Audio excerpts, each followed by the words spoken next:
हाय दोस्तों, स्वागत है आपका हमारे यूट्यूब के चैनल कोशिश से कामयाबी तक में। जैसे कि मैंने आपको बेस पढ़ा रही हूँ, तो कल मैंने पढ़ाया था आप लोगों को, या फिर मैंने आपको कल बताया था कि किसी भी तत्व का इलेक्ट्रॉनिक विन्यास अफबाव के नियम से कैसे ज्ञात कर सकते हैं। उसी संबंध में आज हम वैलेंसी पढ़ेंगे। वैलेंसी रिएक्शन के हिसाब से बहुत इंपॉर्टेंट है दोस्तों। जिसको वैलेंसी निकालने नहीं आती उसको उसको मान लीजिए कि रिएक्शन करवाने नहीं आ सकता है, क्योंकि सभी प्रकार के रिएक्शन वैलेंसी यानी कि संयोजकता पे ही होते हैं। तो पहले मैंने यहाँ पर लिखा है वैलेंसी का डिफिनीशन। किसी भी तत्व के बाहरी कक्षा में उपस्थित इलेक्ट्रॉनों की संख्या को उस तत्व की क्या कहते हैं? संयोजकता कहते हैं। बाहरी कक्षा में इलेक्ट्रॉनों की संख्या कह रहा है, यानी कि जो बाह्यतम कक्षा है, मान लीजिए कि अगर सोडियम का अगर हम इलेक्ट्रॉनिक विन्यास लिखें तो 2 8 1 हो जाएगा, यानी कि अंतिम कक्षा, बाहरी कक्षा मतलब अंतिम कक्षा की जहाँ से इलेक्ट्रॉनों की संख्या क्या क्या हो रहा है, समाप्त हो रहे हैं। तो अगर मान लीजिए सोडियम के इलेक्ट्रॉनिक विन्यास लिखते हैं तो हमें 2 8 1 प्राप्त होता है, तो सोडियम का वैलेंसी क्या हो जाएगी? 1 हो जाएगी। तो बाहरी कक्षा को हम संयोजी कक्षा कहते हैं, और जो उसमें इलेक्ट्रॉन उपस्थित रहता है उसे हम संयोजी इलेक्ट्रॉन कहते हैं। ये बात तो क्लियर हो गई कि संयोजकता किसी कहते हैं। संयोजकता का डिफिनेशन मैं आप लोग को एक बार और बहुत क्लियरिटी से बता सकती हूँ कि किसी तत्व के बाहरी कक्षा को कोष्ठ में लिख सकते हैं आप, संयोजी कक्षा में उपस्थित इलेक्ट्रॉनों की संख्या को उस तत्व की क्या कहते हैं?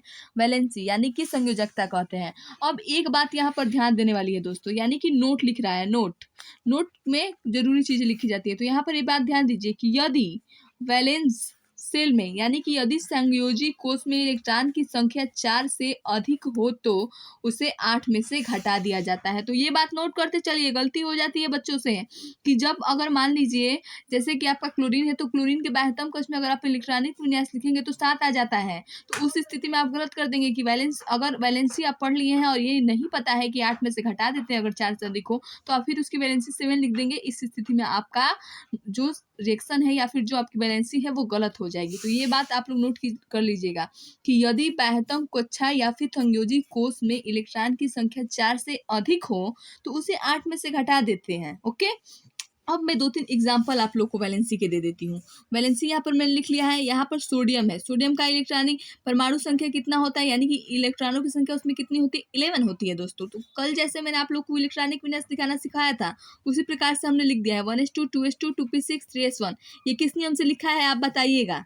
ये अफबाव के नियम से है। और ये किस नियम से है? बोरबरी के नियम से। तो देखिए 2 8 1, तो इसकी वैलेंसी कितनी हो जाएगी, यानी कि संयोजी कोष में इलेक्ट्रॉनों की संख्या कितनी है? 1 है, तो वैलेंसी कितनी हो जाएगी? 1। अब थोड़ा क्लोरीन में आ जाइए आप लोग।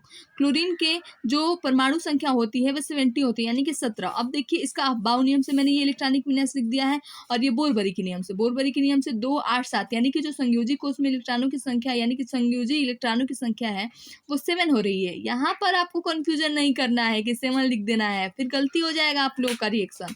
तो यहाँ पर आपको 8 में से माइनस कर देना है।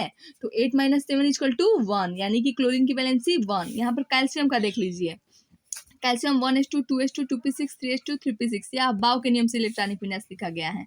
और यहाँ पर बोरबरी के नियम से 2 8 6 2, यानी कि बाह्यतम कक्षा में इलेक्ट्रॉनों की संख्या कितनी? 2। तो यही इसकी क्या हो जाएगी? वैलेंसी।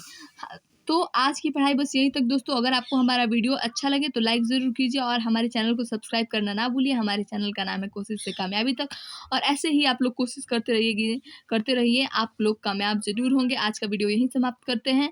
और मैं एक बात कहना चाहूँगी कि ये जो आप लोग पढ़ते हैं उसका घर पर रिवीजन भी किया कीजिए, क्योंकि वैलेंसी, इलेक्ट्रॉनिक विन्यास ये बहुत इंपॉर्टेंट है। ये केमिस्ट्री के बेस है सब। कल हम लोग पढ़ा जाएगा पीरियोडिक टेबल। कल मैं गारंटी के साथ आप सबको पीरियोडिक टेबल याद करवा दूंगी। Thank you.